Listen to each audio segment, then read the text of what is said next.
политиката не можеш сам. Колкото и да се напъваш, не става. Трябва друг да те предложи и друг да те посочи. В политиката трябва да ти се даде, да бъдеш избран и издигнат. От вас ли? Да.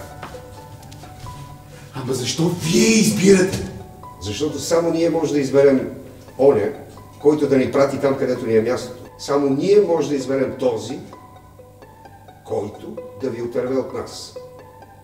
И този, който ще отърве тая страна от нас.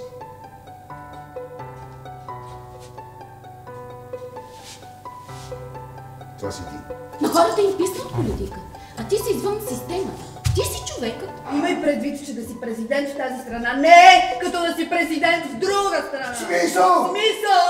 Институцията президент тук няма съдържание. Има! О, маслото президент има повече съдържание. Ти не уважаваш държавната институция само защото работи в Страсбург. Там отдяче... Тази институция няма реална власт. Има! Ти караш ли ми се? Какво искаш? Искам да ти пораснат топки. Запашваш. Ставаш върховен главнокомандващ и започваш да концентрираш власт. Президентската институция се превръща в команден пулт и събираш всички инструменти на властта в твоите ръце. Ти си и вътрешни работи, и външни работи, и война, и мир. В извънредно положение президентът се превръща действащ главнокомандващ. Извънредно положение няма.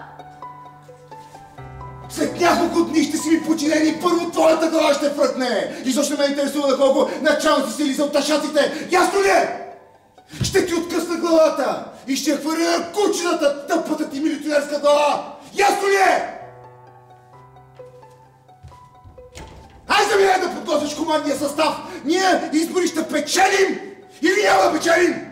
Докато в тази страна има един, който не е нахранен, всички сме гладни! докато в тази страна има един, Който е лишен от заплата, всички сме бедни! докато в тази страна има един, който е лишен от лекарска помощ, всички сме болни. Ето защо това общество има нужда от изцеление. Браво! Браво!